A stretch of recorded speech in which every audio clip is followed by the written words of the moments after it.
გიბრუნდით აქტუალური საინტერესო თემით, საოკუპაციო ზოლს მიიღვა დარჩენილი ისტორიული ძეგლები. ამ თემასთან მიმართებას ჩემი სტუმარია ისტორიკოსი, პროფესორი, საქართველოს პარლამენტის წევრი გიორგი სოსიაშვილი. ბატონო გიორგი, მოგესალმებით. მადლობა, რომ ჩვენთან ერთად ხართ. თემა ძალზედ აქტუალურია, თან ფიქრობ თითოეული ჩვენთაგანისთვის ძალზედ მტკივნეული დავაანონსე და აღნიშნე, რომ საოკუპაციო ზოლს მიღმა დარჩენილ ჩვენს კულტურულ მემკვიდრეობაზე, შეიძლება ითქვას ჩვენს მეხსიერებაზე ვისაუბრებთ. და რა თქმა უნდა, პირველი კითხვა იქნება ის თუ რა რაოდენობით ძეგლია დარჩენილი და რა მდგომარეობაა დღეს. მოგესალმებით, ვიესალმებით ჩვენს მსმენელს, მინდა მადლობა გადაგიხადოთ მოწვევისთვის, ძალიან დიდი პატივია ჩემთვის თქვენს გადაცემაში სტუმრობა. რაც შეეხება ამ თემას, ეს თემა არის ძალიან მტკივნეული ჩვენთვის. მოგეხსენებათ, რომ 2008 წლის აგვისტოს ომის შემდეგ ძალიან ბევრი სოფელი განადგურდა ფიზიკურად, ბევრი მათგანი აღმოჩნდა მავთუხლარს მიღმა, იცით და ყველაზე სამწუხარო ის არის, რომ ჩვენი კულტურული მემკვიდრეობის ასეულობით ძეგლი დარჩა საოკუპაციო ხაზს მიღმა. ეს არის ჩვენი ისტორიის უნიკალური ნაწილი, ჩვენი ისტორიული მეხსიერება, როგორც თქვენ აღნიშნეთ, იმიტომ და ამ მეხსიერებას, რა თქმა უნდა, ემუქრება საფრთხე აი ამ ომის შემდეგ, მას შემდეგ, რაც ქართველ სპეციალისტებს, ქართველ მკვლევარებს არ მიუწვდებათ ხელი ამ ძეგლებზე, ასევე არც საერთაშორისო ორგანიზაციებს, კულტურული მემკვიდრეობის დაცვის თვალსაზრისით ვამბობ, ვინც მუშაობს, მათ შორის ასევე იუნესკოს და არის ძალიან დიდი საფრთხე ამ ძეგლების წარხოცის, ამ ძეგლების განადგურების, იმიტომ რომ ხდება თვითნებური გადაკეთება, თვითნებური რეაბილიტაციები და ეს პროცესი სახეზე გვაქვს. კი ბატონო და საინტერესოა ძეგლთა დაცვის საერთაშორისო ორგანიზაციებს რა პასუხი აქვთ, მე ვიცი რომ თქვენ მიმართავთ და რაც შეეხება კიდე კონკრეტულად რამდენიმე მონასტერს, მინდა აუცილებლად აქცენტი გავაკეთოთ, აი თირის მონასტრით რომ დავიწყოთ, იქიდან გამომდინარე, რომ მართლაც ისეთ რამეს ხედავთ ხომ, რომ რუსული წარწერებია და თან იქ არის ერთი აბრა, სადაც ალანის სახელმწიფოს კუთვნილებად არის მიჩნეული თირის მონასტერი, აი ამაზე რას გვეტყვით და შემდეგ დანარჩენ ძეგლებზეც ვისაუბროთ. დიახ, დავიწყებ იქიდან, რომ ძეგლთა დაცვის საერთაშორისო ორგანიზაციებს არანაირი წვდომა არ აქვთ აი ამ ძეგლებზე, მიუხედავად იმისა, რომ მათ ჰქონდათ მცდელობა და მე მივაწოდე ინფორმაციები ამასთან დაკავშირებით და ჩვენ ჰქონდა გარკვეული კომუნიკაცია, შედგა ეს კომუნიკაცია, სამწუხაროა, რომ დღემდე ამ ძეგლებთან, როგორც აღნიშნე, არც იუნესკოს და არც სხვა ორგანიზაციებს არანაირი წვდომა არ აქვთ, იმიტომ რომ პრაქტიკულად ჩახერგილია მათთვის ეს ერთგვარი ბარიერია შექმნილი. მეც ეგ ვახსენე, ასეულობით ძეგლი დარჩა მეთქი, თითოეულ ძეგლს თავისი უნიკალური ისტორია გააჩნია, თითოეული ძეგლი თავად ძეგლია და აქ არის ჩვენი წინაპრების კვალი და მათი ხელი, იმიტომ რომ ეს მართლაც საოცარი ისტორიას ინახავს თითოეული ძეგლი. მე შევადარე კიდეც ერთხელ, რომ აი როგორც ტაუკლარჯეთში არსებობდა გარკვეული მშენებლობის ერთგვარი ბუმი, შეიძლება იმ მასშტაბის არა, მაგრამ მთელი ეს მე-11 საუკუნეები და შემდგომი პერიოდი, მე-14-მე-15 საუკუნეების ჩათვლით იყო განსაკუთრებული მშენებლობის პერიოდი და უამრავი ძეგლი აიგო ამ ტერიტორიაზე, რომელიც უკავშირდება ტბელთა ფეოდალურ საგვარეულოს, რომელიც იყო ერთ-ერთი წამყვანი ფეოდალური საგვარეულო ამ მხარეში, ასევე მაჩაბლებს და ძალიან ბევრი ძეგლი. განსაკუთრებით თქვენ ახსენეთ თირის მონასტერი და სამწუხაროა, რომ ამ მონასტერზე არის ერთგვარი ჩვენთვის და არა მარტო ჩვენთვის, არამედ მთელი კულტურული კაცობრიობისთვის დამამცირებელი აბრაა გაკეთებული, რომ თითქოს ეს ალანის სახელმწიფოს დროს არის შექმნილი. არანაირი ალანის სახელმწიფოს აქ არ უარსებია, ეს არის აბსურდი. რაღაცა გამოგონილი, შეთხზული მითია, მინდა გითხრათ.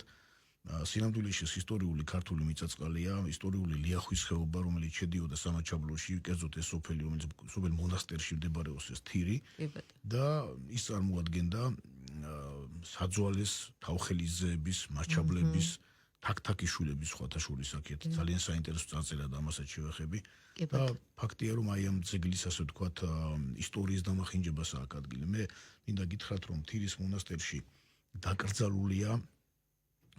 გამოჩენილი ქართველი მეფის, ჩვენი უდიდესი მეფის ვახტანგ მეექვსის პირმშო, მისი პირველი ვაჟი როსტომი. და აღსანიშნავია, რომ ვახტანგი ამ ტერიტორიას, ამ სოფელს თავის სამკვიდროს უწოდებს, თავის საუფლისწულო მამულად იხსენიებს და როგორც ჩანს, ის გარკვეული პერიოდი თირში ცხოვრობდა კიდეც და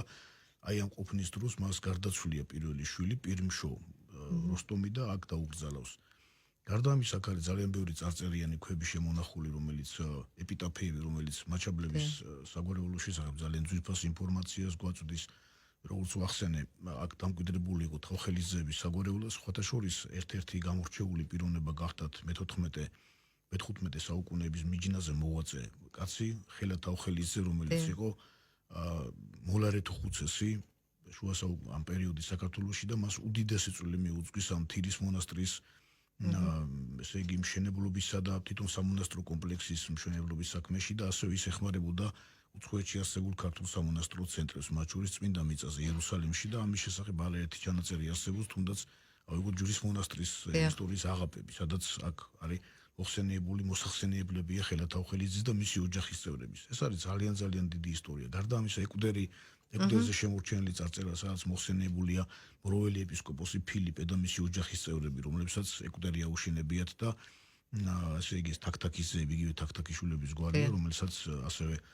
ქონდა გარკვეული წდომა ამ ტერიტორიაზე და ასე რომ თირი არის ერთ-ერთი ყველაზე გამორჩეული თავისი არქიტექტურული სტილით, თავისი ფრესკული ნამუშევრებით, თავისი დეკორებით და ასე შემდეგ. ეს უნიკალური ძეგლია ჩვენი ქვეყნის ისტორიის სხვადასხვა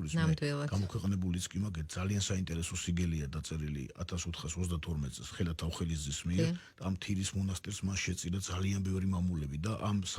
სიგელზე დაყრდნობით მე მაგ გაკეთებული ასეთი ნაშრომი თირის მონასტერის 1432 წლის სიგელი და თავხელიძეების საგვარეულო და აქ არის ამ მონასტრის ისტორია აღწერილი და მისი მფლობელობა და მისი მამულები. დიახ, იკორთის ტაძარზეც მინდა რომ ვისაუბროთ, ჩალვა და ელიზბარ ერისთავები, გიორგი ერისთავი არიან დაკრძალულნი და დიახ. რა მდგომარეობაა დღეს? იკორთის მონასტერი ერთ-ერთი გამორჩეული ძეგლია ჩვენი ქვეყნის ისტორიაში. ამაზე ჯერ კიდე დიდი ექვთიმე-თაყაიშვილი მიუთითებდა, ის ამბობდა, რომ მშვენება, ესე იგი ჩვენი ხუროთმოძღვრების ეს აშენებული ეს ძეგლი მოგეხსენებათ 1072 წელს და რაც ყველაზე მთავარი აქ არის მოხსენიებული ამ საქტიტურო წარწერაში ერისთავ-თერისთავი ვარდანი და ასევე არსენი და ვალერი სილუგავა, რომელიც გახდათ ერთ-ერთი გამორჩეული მკვლევარი ჩვენი ქვეყნის ისტორიის წარწერების უბადლო სპეციალისტი, ის თვლიდა, რომ აქ ეს მოხსენიებული ვარდანი იყო სახურთუხუცესი ვარდან დადიანი, ხოლო არსენი, რომელიც იხსენიება იყო გიორგი მესამის პერიოდში მოღვაწე უცნობი ჭყონდიდელი, რომელიც სხვა საისტორიო წყაროები ჩვენთვის ცნობილი არ არის. Იდო რაც შეეხება ძეგლს ეს მოგვიანებით ეს ძეგლი როგორც ჩანს ეს იყო ქართლის ერისთავ-თერისთავების ესე იგი ცენტრი ასე ვთქვათ ერთგვარი ცენტრი შემთხვევით არ იხსენიება ერისთავ-თერისთავი ვარდანი და მოგვიანებით ის ქართლის საერისთავოს ასე ვთქვათ დაშლის მერე ის გახდა ქსნის საერისთავოს ერთ-ერთი ცენტრი საძვალე მოგესალმებათ რომ ქსნის ერისთავების საძვალე და ცენტრი იყო ქვენიფნევი და ლარგვისი და შემდეგ მოხდა მისი გადატანა და იკორთა გახდა ერთ-ერთი მთავარი ცენტრი და აქ ძალიან საინტერესო ფაქტია რომ თქვენ ახსენეთ ბიძინა შალვა და ელიზბარი ეს ბახტრიონის ცნობილი გმირები მოგესალმებათ რომ ეს აქ არიან დაკრძალულნი და აი ამ წმინდა საფლავების გარდა იკორთის მონასტერი ძალიან ბევრ საიდუმლოს ინახავს და აქედან მინდა ხაზი გავუსვა იმას რომ აქ არის დაკრძალული საქართველოს სამეფო ოჯახის ორი წარმომადგენელი მათ შორის გიორგი მე-12-ის ქალიშვილი გაიანე და ასევე ერეკლე მეორის ქალიშვილი ანასტასია, რომელიც ლევას ერისთავის მეუღლე გახდა და აქ არის ეს გაიანე იყო ოჯახის წევრი ძალიან ცნობილი სახელმწიფო მოღვაწის გიორგი ერისთავისა სენატორისა, რომელიც სხვადასხვა ძალიან ხანდაზმულ ასაკში გარდაიცვალა, 103 წლისა გარდაიცვალა და თავის დროზე ის უნდა დაენიშნა როგორც ჩანს მეფის ნაცვლად, მაგრამ შემდეგ ის ბარიატინსკიმ ჩაანაცვლა და აი გიორგი ერისთავი, რომელიც ერთ-ერთი უდიდესი გამორჩეული მოღვაწე იყო, თავრიზის ამღების სხვადასხვა თავის დროზე, არის განესვენებს იკორთის მონასტერში და აქვეა ბევრი საფლავია მოგეხსენებათ და ერთ-ერთი ყველაზე მთავარი და უპირველესთაგანი ჩვენთვის არის ქართული თეატრის სათავეებთან ყოფი კაცის გიორგი ერისთავის საძვალე საფლავი, რომელიც აქ განესვენებს იკორთაში და მინდა გითხრათ რომ ეს ჩვენი ძალიან დიდი ტკივილია, იმიტომ რომ არანაირი კვალი და სხვათა შორის მინდა გითხრათ ძალიან სამწუხაროა რომ ერთ-ერთ ოსურ გამოცემაში მითითებულია თითქოს ქსნის ერისთავები იყვნენ ოსები და სიდამონები იყვნენ ისინი და აი მათი მიერ აგებულია ეს ტაძარი, რაც ძალიან სამწუხაროა და ისტორიის გადაწერის მცდელობაა ცხადია. კი ბატონო და გერის მონასტერსაც მინდა ვისაუბროთ და თქვენ წიგნიც გამოეცით, ძალიან საინტერესოა სოფელი გერი და გერის წმინდა გიორგი, ამაზეც რომ გავაკეთოთ აქცენტი. დიახ, გერის სალოცავი არის ქართლში არა მხოლოდ ლიახვის ხეობაში, არამედ მთელს ქართლში განთქმული სალოცავი გახლავთ და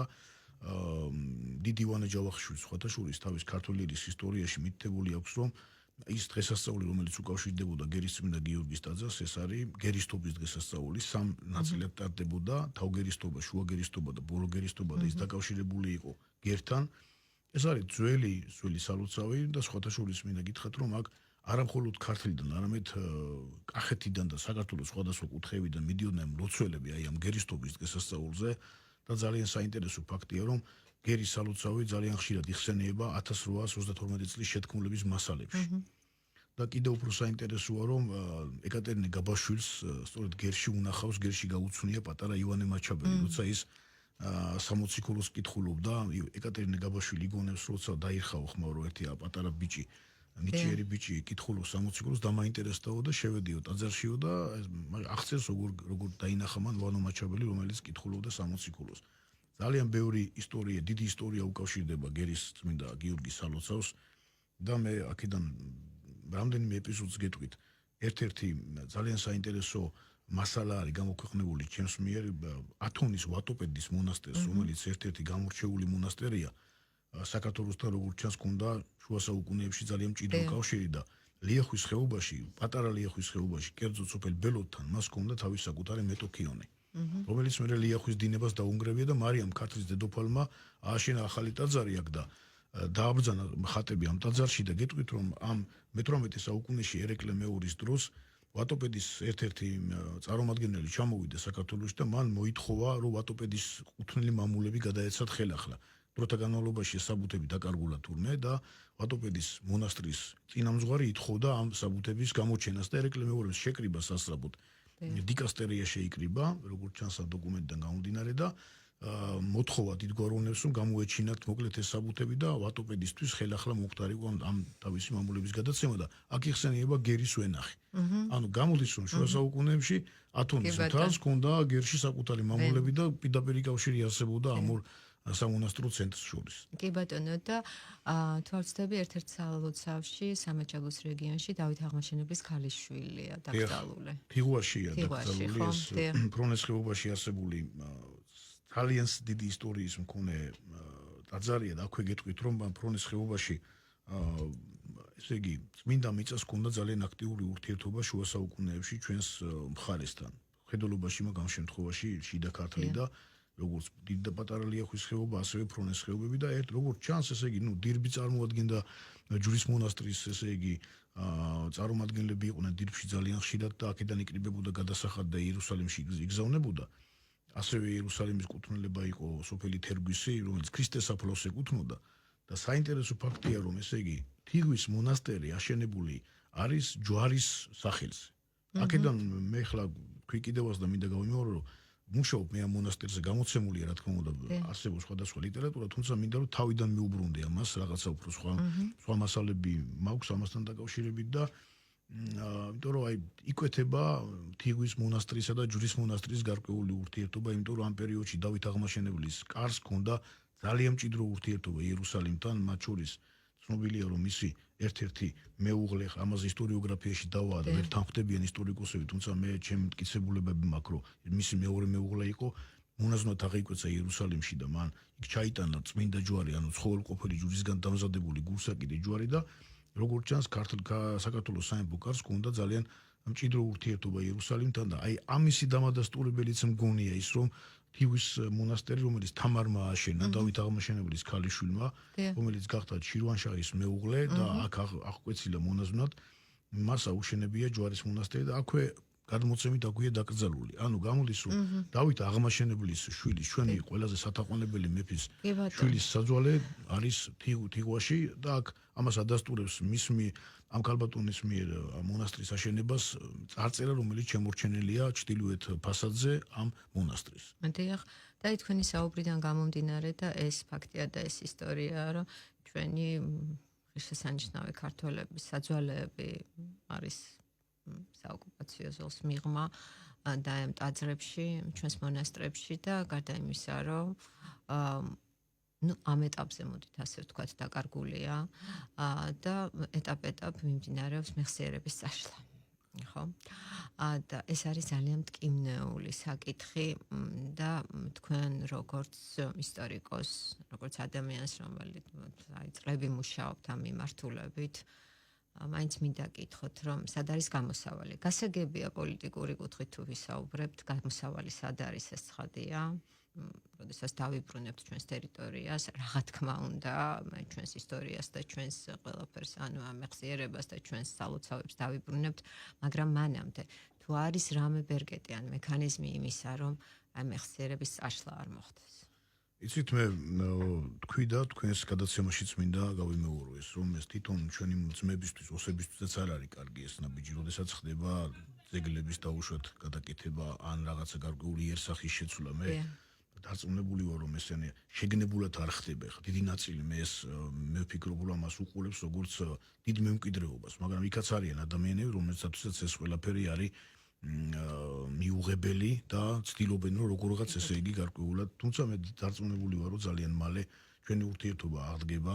ამას ალტერნატივა არ გააჩნია, იმიტომ რომ ჩვენ საუკუნეების განმავლობაში ერთად ცხოვრობდით, ოსები და ქართველები ერთად ქმნიდნენ ჩვენი ისტორიის ძალიან საინტერესო ეპიზოდებს, მათ შორის ერთად ვიბრძოდით დრის წინააღმდეგ, ძალიან ბევრი მაგალითის მოყვანა შეგვიძლია ამაზე და აი ეს ყველაფერი არის ჩვენი სამშობლო საქართველოს კუთვნილება და თავისთავად ცხადია, რომ დარწმუნებული ვარ ძალიან მალე დადგება ეს დრო, როდესაც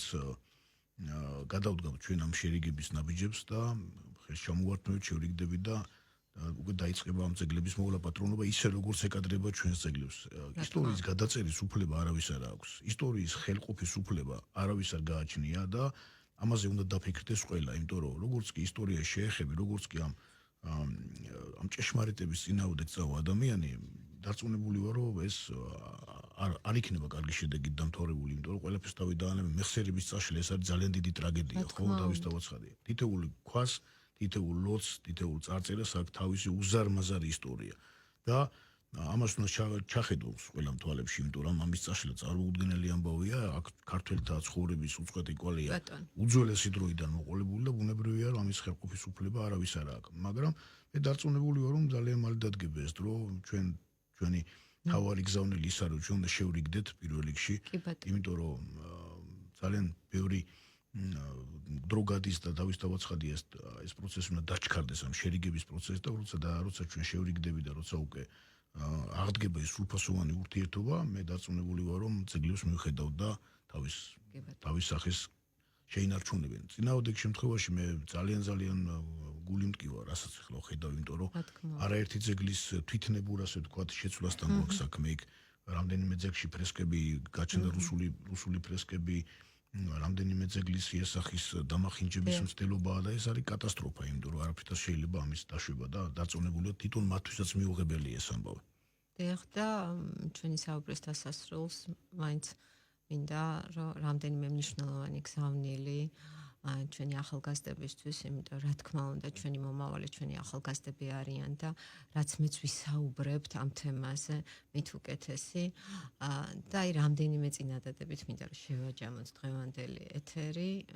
და უთქმელიც არაფერი დაგვჭეს, თუმცა ამაზე საუბარი ამ თემაზე შეიძლება უსასრულოდ. დიახ, ამოუწურავი ეს თემა ცხადია, იმიტომ რომ ძალიან ბევრი რამ გვაქვს ალაპარაკო და სათქმელი თითოეული ძეგლის ისტორია ჯერ მარტო რადღირს და თითოეული საფლავის ქვის წარწერაზე შეიძლება მთელი გადაცემა იმდენად მნიშვნელოვანი ამბებია. რაც შეეხება ახალგაზრდობისთვის ჩემს მოწოდებას ის არის, რომ ილიას სიტყვებს გავიხსენებთ. ილია ამბობდა, ერის პირქვედან ხობა და გათახსირება ამ სიტყვას ხმარობს, მაშინ იწყება, როცა ერი თავის ისტორიას ივიწყებს. ისტორიის დავიწყება ის არის, როდესაც მეხსიერებიდან ჩვენს მეხსიერებაში არ უნდა დაუშვათ ამის მაგალითები და მე ვფიქრობ, რომ ჩვენი ახალგაზრდობა უნდა დაეწაფოს ჩვენს ისტორიას, იმიტომ რომ ჩვენ ვართ უნიკალური ისტორიის მქონე ხალხი მთელს მსოფლიოში. განსაკუთრებული ისტორიის მქონე ერი ვართ, რომელმაც შექმნა ძალიან დიდი კულტურა, ვინც თავისი განსაკუთრებული წვლილი შეიტანა კაცობრიობის საგანძურში, კულტურისა და მე და ახლა როცა ასეთი ერის შვილი ხარ, როცა ასეთი ისტორიის ნაწილი ხარ, როცა ასეთი გენის მატარებელი ხარ, უფლებაც არ გაქვს რომ შენი ისტორია კარგად არიცოდე, შენ ფესვებს არიცნობდე და არ უღრმავდებოდე და მე არ ესწრაფოდე ამ შენი ისტორიის გადარჩენას, პოპულარიზაციას და მომავალი თაობებისთვის გადაცემას, იმიტომ რომ ეს ისტორიული მეხსიერება არის ცოცხალი პროცესი, ხო? ეს არ არის მარტო რაღაც დაიწყო და დამთავრდეს, ეს არის ცოცხალი პროცესი, ამას ჭირდება თაობიდან თაობაზე გადაცემა და შეხსენება იმისა, რომ აი ვინ ვიყავით, რანი ვიყავით, რა შევქმნით და მომავალში რა ამბიციები და რა პრეტენზიები გააჩნია ქართველებს მთელი საკაცობრიო ცხოვრების მასშტაბით, რომ თავისი წვლილი და თავისი როლი შეასრულოს. ძალიან დიდი მადლობა ისეთი საინტერესო და საჭირო საუბრისთვის. გიორგი სოსიაშვილი, ისტორიკოსი, პროფესორი, საქართველოს პარლამენტის წევრი იყო ჩვენთან, ხოლო რაც შეეხება საუბრის თემა, ოკუპირებულ ზოლს მიღმა დარჩენილ ქართულ ტაძრებზე ვისაუბრეთ. დიდი მადლობა. დიდი მადლობა თქვენ.